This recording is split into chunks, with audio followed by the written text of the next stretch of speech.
Bismillahirrahmanirrahim. Assalamualaikum warahmatullahi wabarakatuh.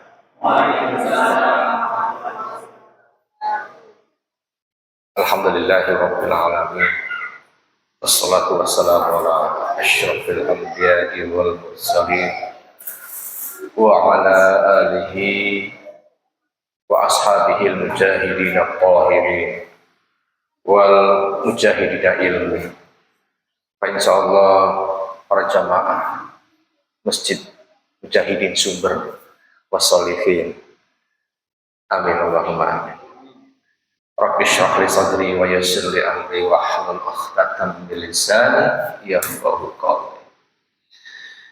Jamaah Masjid Mujahidin Sumber, wabil khusus pengurus PCN Sumber, siang, DKN, dan para jamaah yang Allah hormati. Alhamdulillah, jumpa lagi malam hari ini dengan saya yang tidak bosan-bosan selalu bercerita, selalu sharing ilmu tentang ya semampu saya, tentang apa yang saya guleti atau yang dalam bahasa akademik disebut kepakaran. Memang kepakaran saya di sini dan saya akan sampaikan di sini pula untuk para jemaah. Sharing ilmu itu hukumnya wajib, sebagaimana menuntut ilmu hukumnya juga wajib. Apa yang masuk itu harus sama dengan apa yang dikeluarkan supaya ilmunya itu bermanfaat. Para jamaah yang Allah hormati, topik kita pada malam hari ini adalah membahas tentang don. Kalau dalam perspektif Islamnya itu don. Apa itu don? Prasangka. Maka prasangka itu dipecah menjadi prasangka yang memang ditimbulkan sumbernya dari akal pikiran, disebut dengan berpikir atau prasangka. Dalam pikiran ada dua akhirnya, yaitu husnuzon dan suuzon.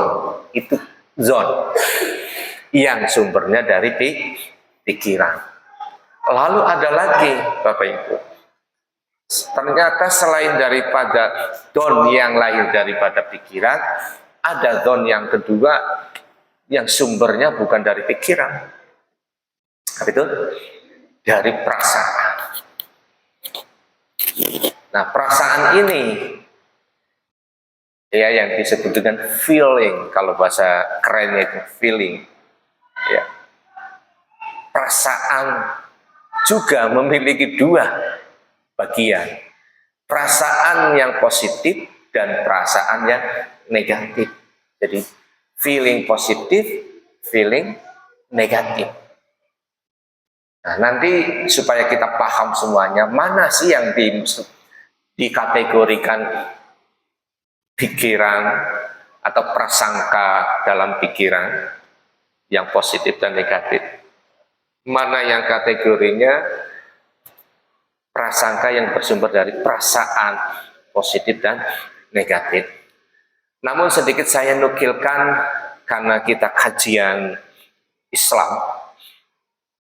Artinya Islam itu meliputi segala sesuatu, langit, bumi, dan seisinya, bahkan dari yang sebelum dan yang sesudah nanti.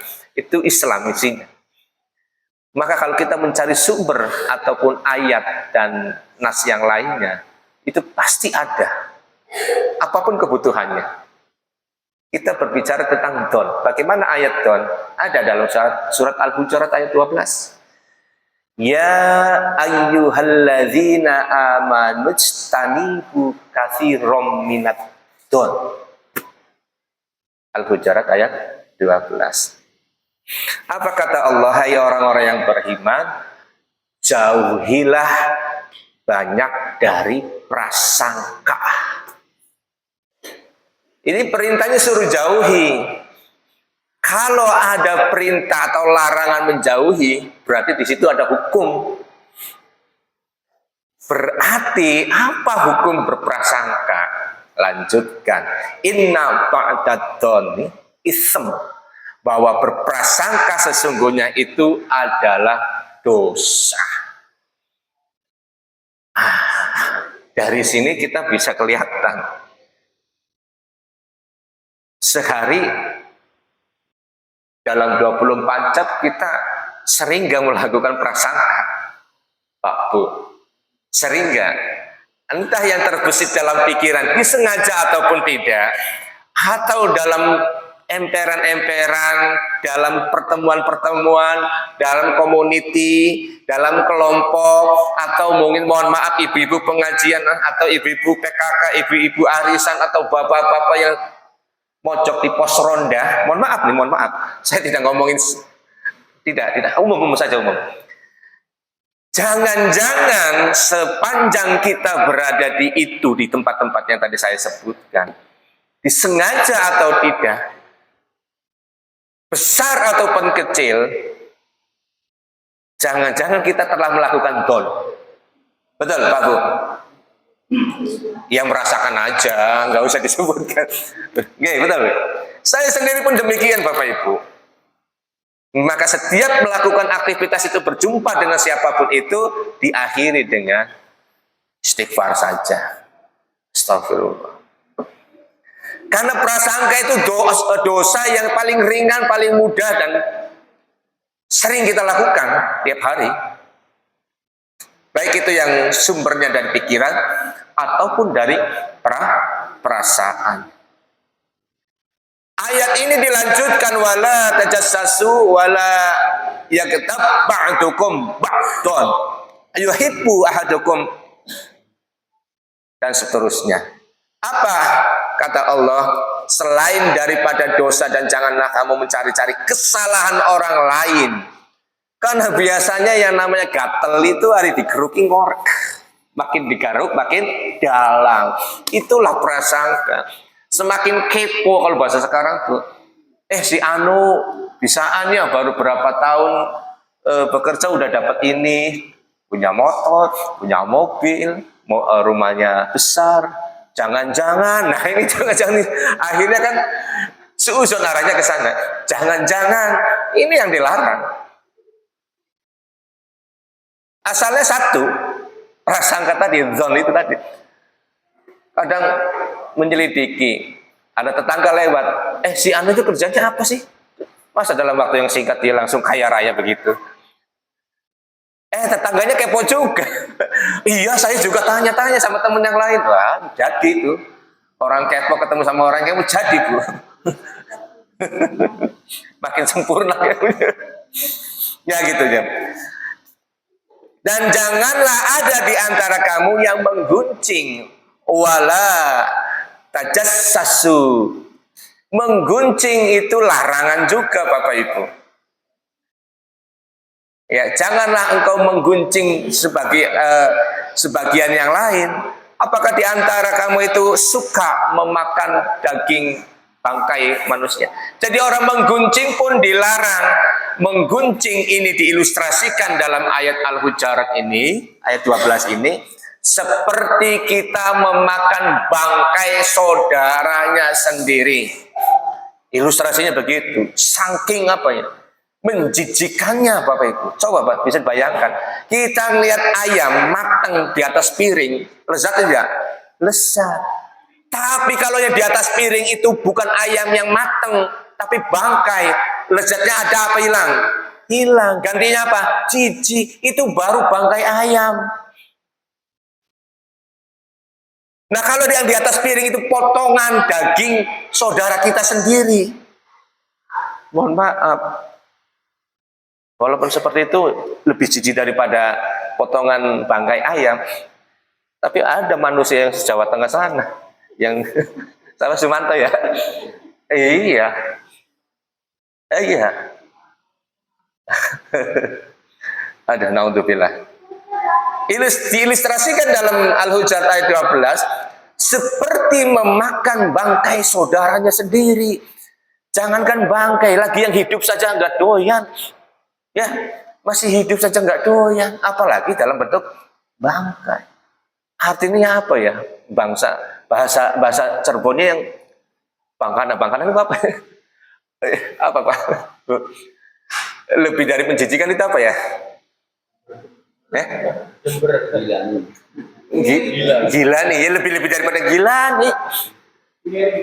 Tinggalnya masih ini ya, masih rendah ya, lebih. Nah, untuk bila lah pokoknya.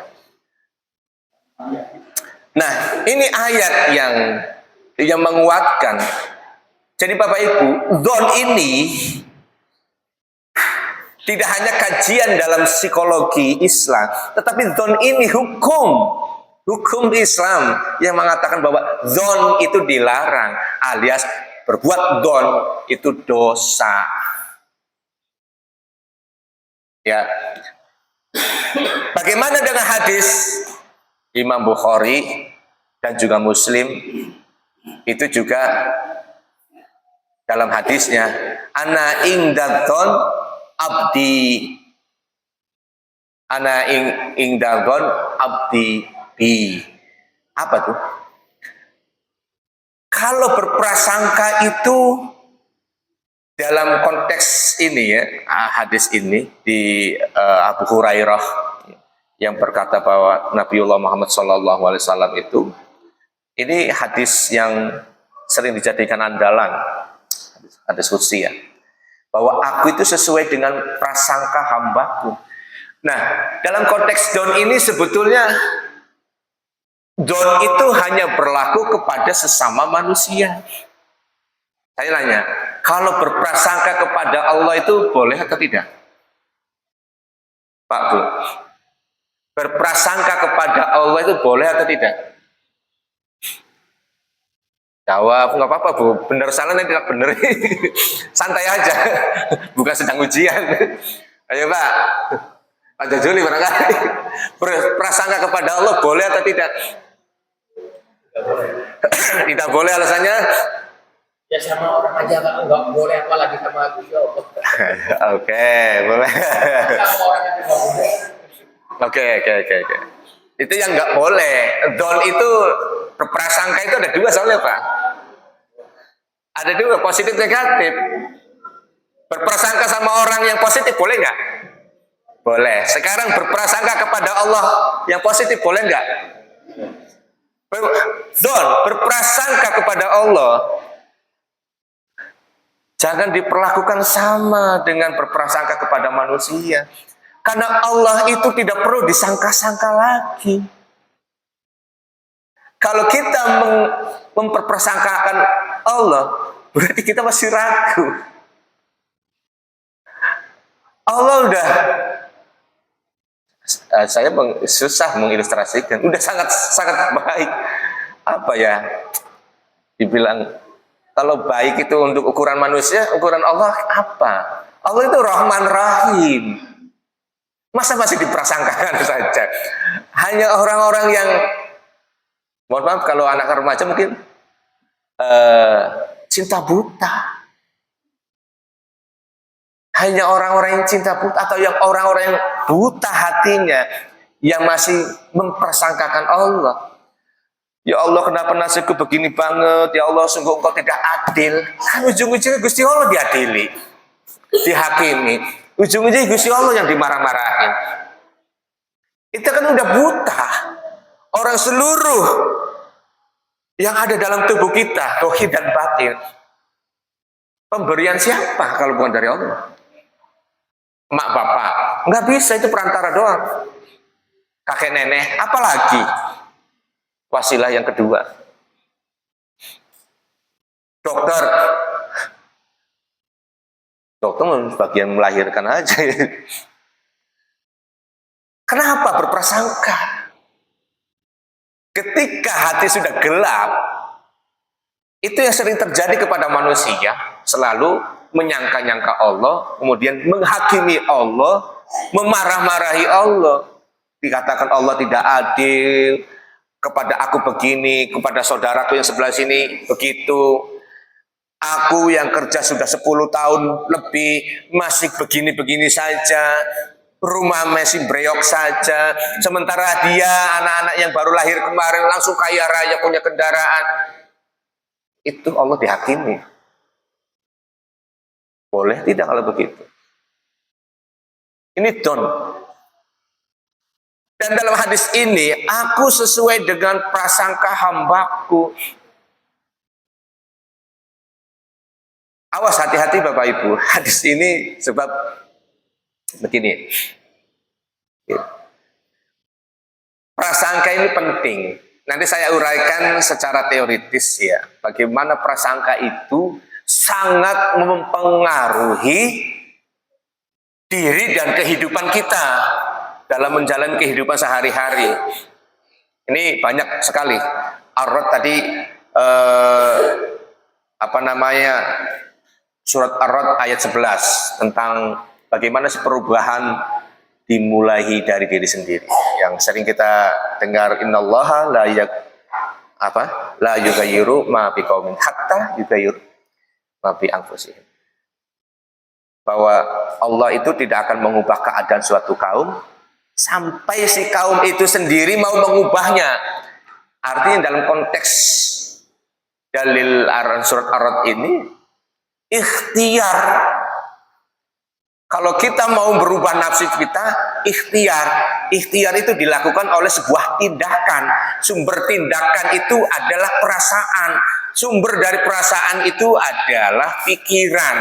Dan sumber dari pikiran itu adalah mindset. Sumbernya dari sini lahir ke sini mendorong sebuah tindakan. Tindakan itu yang disebut dengan produktif. Produktif itu yang disebut ikhtiar, Bapak Ibu. Jadi kalau mau merubah nasib itu dimulai dari mindset, dari pikiran dulu. Kalau pikiran kita tiap hari itu diselimuti dengan kemalasan, ya wis turu bae tiap hari. Lalu bagaimana impact daripada turu? Ya rezeki ya seret. Yang lain sehari sudah dapat sekian rupiah, yang itu cuma dapat segelas kopi tiap pagi. Itu seharian. Nah, itu ya. Lalu ada yang Az-Zumar ayat 53 yang berbunyi Qul ya ibadi alladzi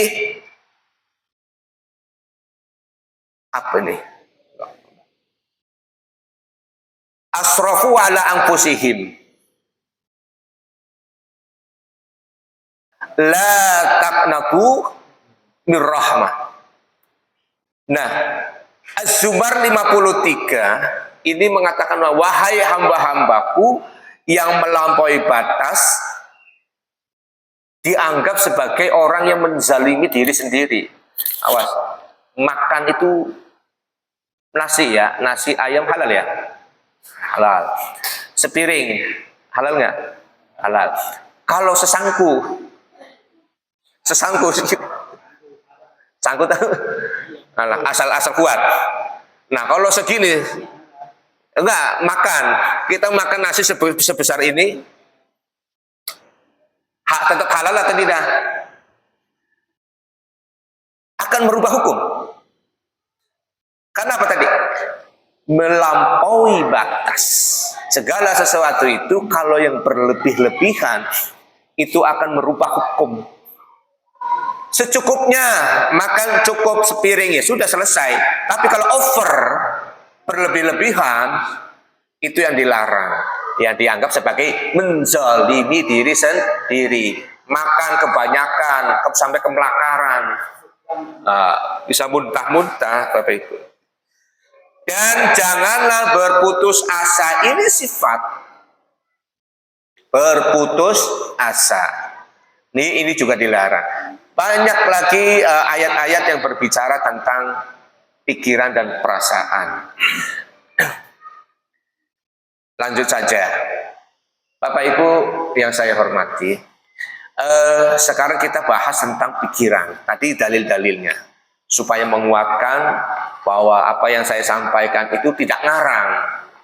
Bahwa di dalam Al-Quran dan hadis itu sumber-sumber dalilnya valid, akurat, terpercaya, ada. Ya. Nah sekarang apa sih yang dimaksud dengan pikiran? Dan apa yang dimaksud dengan pikiran positif?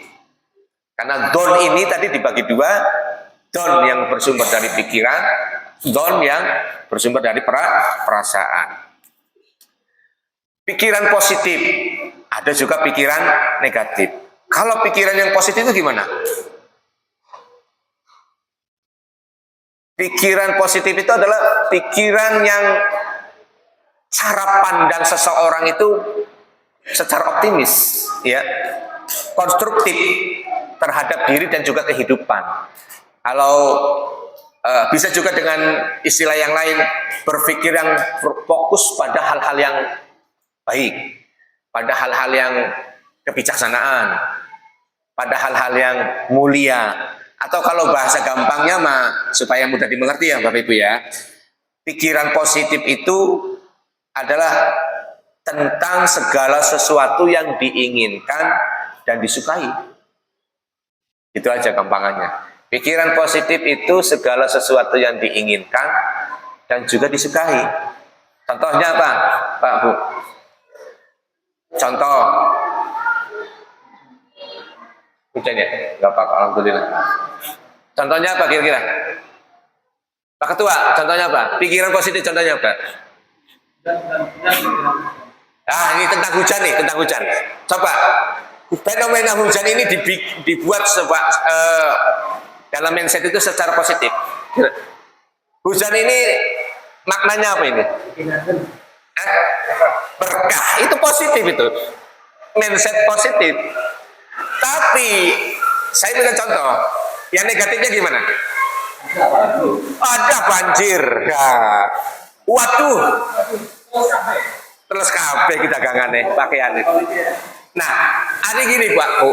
Semua objek apapun itu bisa bermakna dua ganda, positif dan juga negatif. Fenomena hujan. Sebagian orang mengatakan, waduh hujan, nanti banjir. Waduh hujan, rumahku bocor. Waduh hujan, pakaianku, daganganku, angkringanku, pecelku, dan lain sebagainya. Itu negatif. Tapi orang yang selalu memandang dengan sudut pandang yang positif, alhamdulillah hujan berkah. Alhamdulillah, aku nggak usah ngeluarin lagi untuk biaya air, penyiraman air di sawah. Karena apa? Pak Jajuli ini sih, Pak Jajuli. Karena aku besok nggak usah capek-capek pakai sanyo atau pakai bor untuk mengeluarkan anggaran cari air yang banyak. Allah sudah turunkan berkah. Kan gitu Pak Bu, betul nggak? Kalau Bapak Ibu suka mengeluh tiap hari, dipastikan itu sumbernya dari pikiran negatif. Saya ulangi lagi. Kalau Bapak Ibu sering berkeluh kesah setiap hari, saya pastikan itu sumbernya dari pikiran negatif. Atau perasaan yang negatif. Tapi kalau Bapak Ibu senantiasa memuji, berkata alhamdulillah, subhanallah, ya, bersyukur, saya pastikan itu feeling positif atau pikiran positif. Bapak Ibu pernah gagal melakukan sesuatu? Sering. Responnya apa kalau melakukan sesuatu gagal? Responnya apa? Sedih. Kalau melihat sesuatu, melakukan sesuatu lalu gagal dan sedih, dan berikutnya membuat diri kita tidak mau melangkah, mencoba lagi, itu artinya kita telah memilih berpikir negatif. Akibatnya pesimistis yang terjadi. Tapi kalau kita pernah melakukan sesuatu itu gagal, ya, dan berkata mungkin ini bagian dari pembelajaran. Hari ini boleh gagal, besok saya harus lakukan lagi. Itu baru optimis. Objeknya sama, sikapnya beda. Nah, di dunia itu hukumnya begitu, Pak Bu. Objeknya sama, maka sikapnya beda. Air yang ada di sini bisa bermakna ganda, bisa positif, bisa negatif. Kalau air ini ditusuk kemudian tumpah ke sini, kata ketua DKM, ya basah, saya yang repot nyuci. Betul kan? Tapi kalau ini ditusuk lalu digunakan untuk minum, saya akan bernilai positif. Itu bagaimana sikap lahir. Sikap lahir daripada mindset. Kalau mindsetnya sudah negatif, sikapnya negatif, perilakunya negatif. Mindsetnya positif, sikapnya positif, perilakunya juga positif. Norman dalam bukunya The Power of Positive Thinking. Dengan positive thinking, dengan kekuatan positive thinking, orang bisa meningkatkan kepercayaan dirinya. Dengan the power of positive thinking, orang bisa memulihkan kondisi dirinya yang sedang sakit, sembuh. Dengan the power of positive thinking, rezeki seret bisa lancar. Dengan the power of positive thinking, orang mau melakukan presentasi, orang mau melakukan pidato, orang melakukan orasi, orang akan berhadapan dengan orang hebat, pejabat, akan menuai hasil yang memuaskan. Itu positive thinking. Nah, itu yang pertama ya Pak Bu. Jadi pikiran itu ada positif, ada negatif. Positif dan negatif dua-duanya bisa terjadi. Karena positif dan negatif itu adalah sebuah keputusan. Siapa yang akan mengambil sebuah keputusan adalah diri kita. Diri kita lah yang mengambil penuh untuk berpikir positif atau negatif. Dari situ dulu. Karena sumbernya dari pikiran nanti akan mempengaruhi sikap. Dan sebelum ke sikap itu akan mempengaruhi perasaan. Sekarang bagaimana dengan yang kedua? Pikiran sudah, sekarang perasaan. Bagaimana dengan perasaan? Perasaan tadi disebut dengan feeling. Apa itu perasaan? Adalah kondisi emosional seseorang yang menyenangkan, yang happy, yang menumbuhkan kesejahteraan diri. Ya, bahasa gampangnya Pak Bu, bahasa sederhana ya, sederhana. Saya turunkan nih kalimatnya. Perasaan positif itu adalah perasaan tentang segala sesuatu yang kita inginkan dan kita sukai. Contohnya apa? Perasaan apa yang kita inginkan, Pak Bu? Bahagia, tercinta, jatuh cinta, senang, happy, gembira, selamat, sejahtera, apalagi? Merdeka. Itu semua perasaan, Pak Bu. Kalau perempuan mungkin lebih peka ya. Ya Bu ya. Karena perempuan lebih dominan tentang perasaan. Nah, kalau berbicara tentang perasaan, perempuan lebih sensitif. Kegembiraan, kebahagiaan, kesenangan, kesejahteraan, lalu keselamatan, cita-cita, harapan, dan lain sebagainya, itu soal perasaan. Dan ingat, yang saya sebutkan itu perasaan positif, belum negatif. Emang ada perasaan negatif? Ada. Contoh, kecemburuan, marah, apalagi dendam, kecewa, sedih, sakit hati, iri, dengki. bimbang, ragu, dendam, itu semua jenis perasaan negatif. Pertanyaan saya, Bapak Ibu cenderung perasaannya yang positif atau negatif? Dari sini cuma sayang Bapak Ibu, saya tidak membawa identifikasi diri, pikiran dan perasaan. Biasa saya tahu punya. Nanti kapan-kapan kalau punya waktu, nanti Bapak Ibu silakan di sini sendiri. Yes. Untuk mengevaluasi dan mendiagnostik tentang pikiran dan perasaan kita sendiri. Yang nggak perlu Bapak Ibu tunjukkan ke saya, nggak perlu. Rahasia sendiri masing-masing. Saya punya. Ya kapan-kapan dah. Dari situ kita mengevaluasi. Oh berarti selama ini saya lebih banyak negatifnya pikirannya. Oh selama ini saya lebih banyak perasaan negatifnya. Karena itu apa?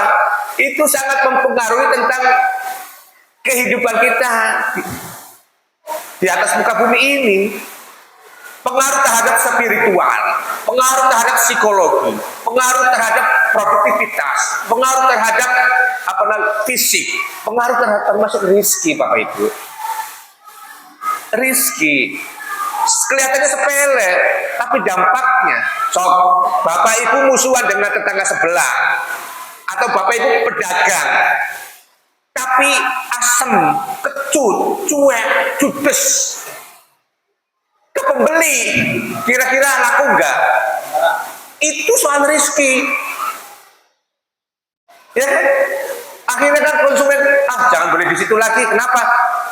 Pelayannya judes.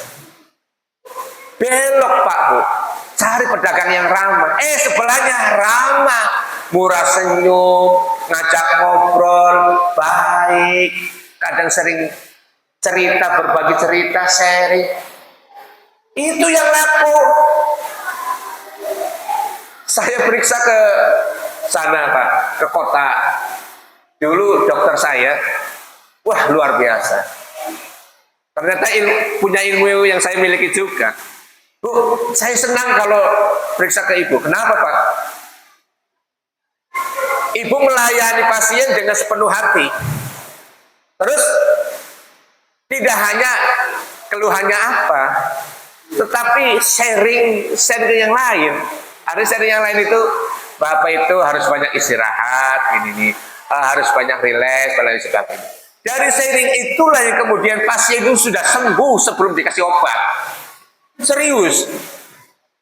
Oh, rupanya ini kuncinya dia. Makanya pasiennya banyak.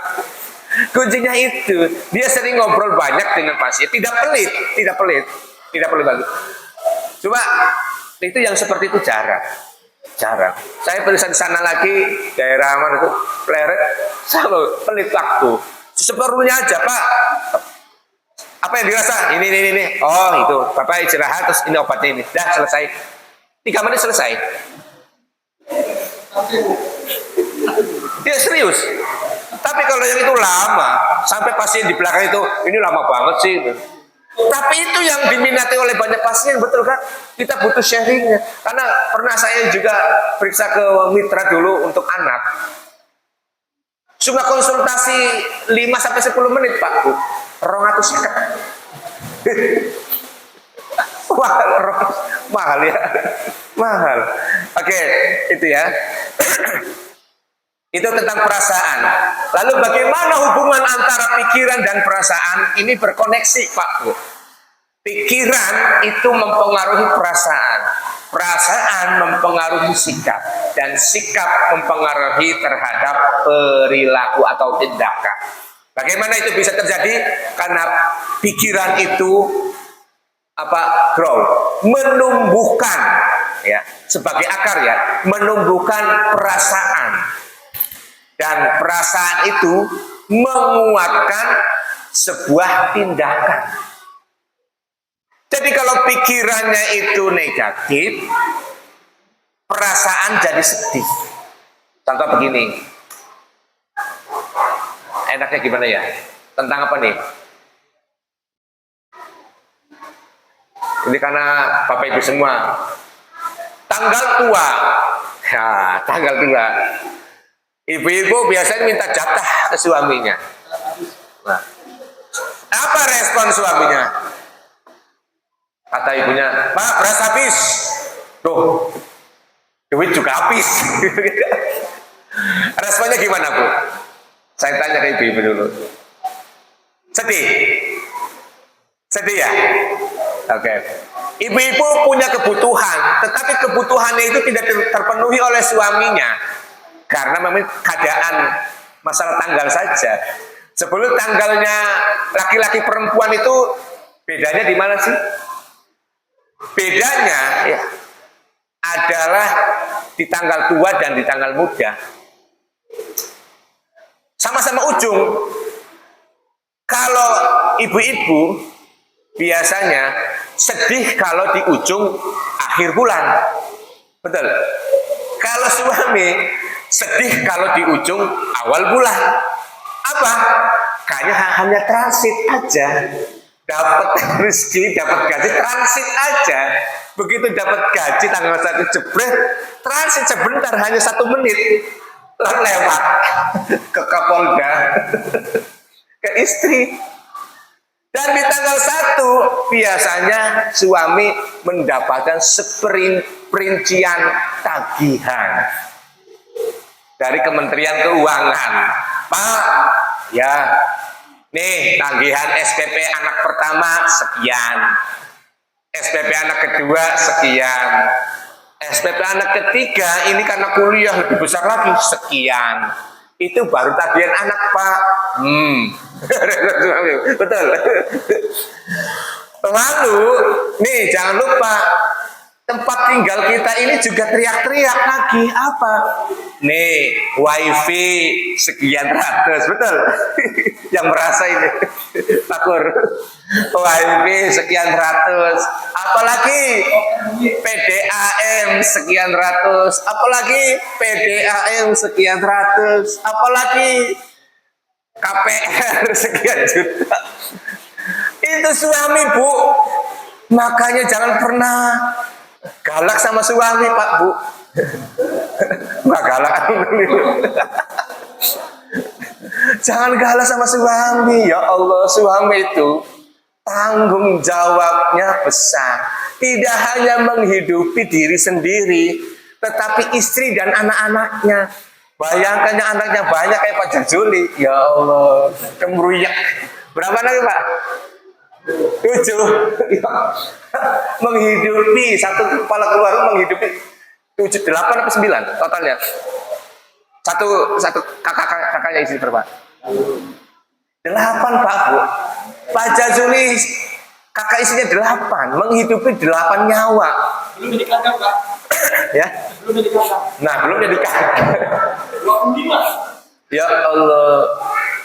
Gitu, Bu. Coba sekali-kali yang perempuan berpikir tentang laki-laki, tentang tanggung jawabnya suami. Dan suami pun sama sebaliknya. Karena gini, kadang perempuan itu kalau kurang sedikit udah manyun, apalagi kurangnya banyak. Bagaimana keluh kesahnya seorang suami kerja kerasnya itu untuk tidak hanya mencukupi kebutuhan keluarga, di luar keluarganya seperti tadi menghidupkan rumah, listrik kan kudu nyala, air kudu mengalir, dapur kudu tetap menyala apinya. Nah itu, ada dia, alhamdulillah, tidak panik, tanggung ya, tanggung. Jadi pikiran ini mempengaruhi perasaan dan perasaan itu mempengaruhi sikap, sedang sikap itulah kemudian mendorong kita untuk bertindak atau tidak. Kalau pikiran sudah negatif, ya, perasaannya juga terpengaruh negatif, sikapnya negatif, tindakannya dipastikan negatif. Jadi tindakan itu adalah respon yang dilahirkan daripada pikiran. Pun sebaliknya, kalau pikiran kita positif, maka perasaan juga positif, sikapnya positif, tindakannya juga positif. Saya contohkan, misalkan begini, dari pikiran saya terlahirlah kata saya mampu. Mampu apa aja? Saya mampu, ya.